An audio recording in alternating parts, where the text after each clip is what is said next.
It looks like 2025 is the year of the renter, and here we are in Valley River Gorge, where I'm over in the Nevada, Arizona area, and that won't stop me from giving you the Denver news that you want. With the debilitating costs of living in Denver and home ownership slipping further away from Denverites' fingers, Colorado is giving the power back to the renter in more ways than just stagnant rent growth. So let's go over rent trends, vacancy rates, and bills helping out renters here in the Mile High City, and how investors can still find ways to benefit from these notes. So greetings from the Valley River Gorge. Like I mentioned earlier, it's amazing that I can bring you this kind of information anywhere, especially with a backdrop like this. It's absolutely amazing. So with that being said, comment down below any sort of parent advice that you might have for parents out there, or any sort of words of wisdom, because I just came back from a baby shower over in San Diego where a lot of my extended family is.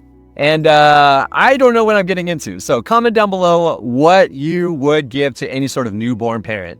All right, so right back to it. According to the Apartment Association of Metro Denver, or AAMD, by the end of Q1 2025, the average rent across all units declined about $56 to about $1,819 per month. In fact, 2024 was the first year since at least 2006 that rents have fallen compared to the year before. Additionally, vacancy rate in the Denver Metro was 7.0%. So what's with this stagnant rent growth and above average vacancy rates? Well, it's largely attributed to the surge in new construction. Approximately 21,000 new apartment units were added in the past year, representing about a 5% increase in inventory. And according to the AAMD, the Denver metro area now includes 440,000 total units, which 31,000 of those units are currently sitting vacant. Real quick, before we continue, if you're thinking about moving to the Denver area, I have a 100% free relocation guide. Here, this QR code is right here, will take you right to it. Like I said, it's 100% free. It takes you to the biggest employers, the hospitals nearby, and also some of my favorite food places, and it gives you a good introduction to the Denver area. Make sure you go check that out. Like I said, it's 100% free, and I want to make sure you're making the right decision in where you want to go, and also how you want to go about it. So if anything, you can also hit me up. All my contact information is down below in the description. Yeah, like I said, all free, lots of good stuff right there. Make sure you go check it out. Buying a home as soon as you move into a new area is very daunting, right? So renting first is a common first move for newcomers. Maybe I have some bias here, but talking to a real estate agent to find the right neighborhood that fits your needs, wants, and drive times is super important. I mean, you talk to a mechanic because they're experts on cars, right? So why not talk to a realtor because they're experts on the city you want to move to? So that being said, if you're planning on moving to Denver, hit me up for any insights on the Denver area and the surrounding neighborhoods and the suburbs. I would love to help you out. Anyways, back to the trends. More vacancy means property managers want to fill the units, and with rent staying stagnant, there's a lot of competition for renters' attention. And knowing this, if I was a renter, I would do a couple of things. Like number one, I would negotiate for lower rents and better lease terms. So chances are the property management will want to fill those vacant units, so they're more willing to have a conversation with the renter on price and terms. And the second thing I would do is look for properties offering concessions or amenities. And just to get the attention of renters, properties are offering free utilities for 3 months or discounted rents for the first year.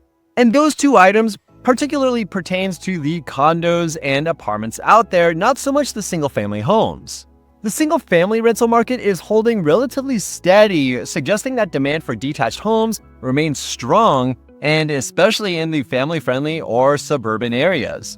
Now, it really depends on the area that you live in, however. For example, Thornton in North Denver has seen a year-over-year increase of $200 per month for 3-bedroom homes, while Golden over in the West Denver area has seen a $350 per month decrease for 3-bedroom homes year over year. So with that being said, let's talk about the discrepancy here between detached homes, which are single-family homes, and attached homes, for example, condos and townhomes. There are a ton of apartment units being built here in the Denver area right now, and according to January 2024 article in the Denverite magazine, 13,246 units were built in 2023, with a proposed 45,000 more units in the pipeline in the next 2 years. More than 20,000 units have been completed around the Denver metro area in the past 12 months. Now here's the problem though, these developers need to make a profit, and in order to get the highest bang for their buck for every unit that they make, they need to create luxury apartments. But Denverites don't want luxury apartments, they want apartments they can actually afford. And speaking of affordability, or making things a little bit more attainable for the renter and making living a little bit more comfortable for the renter, there are a handful of bills benefiting the renters and helping even out the playing field as opposed to just looking to buy only. For example, you got prohibiting setting rent prices from an algorithmic software, allowing churches and schools to build housing on their property, and also requiring landlords to disclose any fees or extra costs associated with the rental market. So this sounds decent for renters, but what about investors?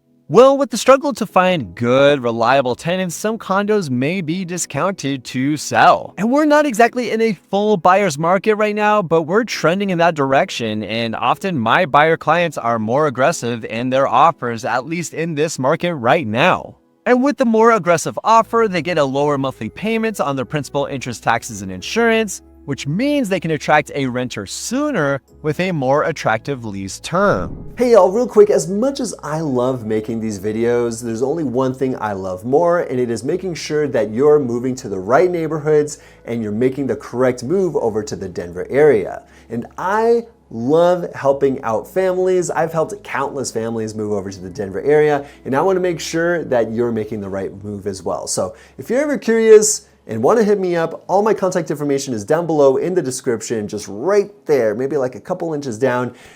Make sure that you hit me up. You can set up a Zoom call with me. You can text me. You can even call me if you want to reach me. So looking forward to it. I want to make sure that you're making the right move. Of course, real estate is a long-term game. And don't get me wrong here. I want to make sure that if you are to purchase a home in the Denver area, you are to stay in here for like 7 years plus, because that's when the true accumulation of wealth happens, as opposed to having to sell within 5 years where you still got the fees, the closing fees, the title fees, the realtor fees, and all that good stuff.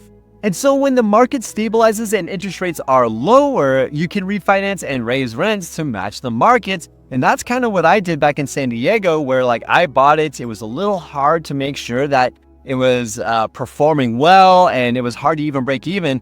But over time, the mortgage sort of stayed the same and increased very slightly, but the rents increased, let's say 5% over year or 3% over year, and that compounds over time. So what do you think about the rental market right now? Are you looking to move here, maybe just rent for the first year? And if so, like I said earlier, you need to talk to someone who has lived here, not like Valley River Gorge, but over in the Denver area, where I can guide you to the neighborhood that you want and live a quality of life exceeding your expectations. So hit me up, make sure you contact me. All my contact information is down below in the description. Thanks so much for watching, guys. I think that's about it. Let me know if you got any other questions. So thanks for watching, and I'll see you next week.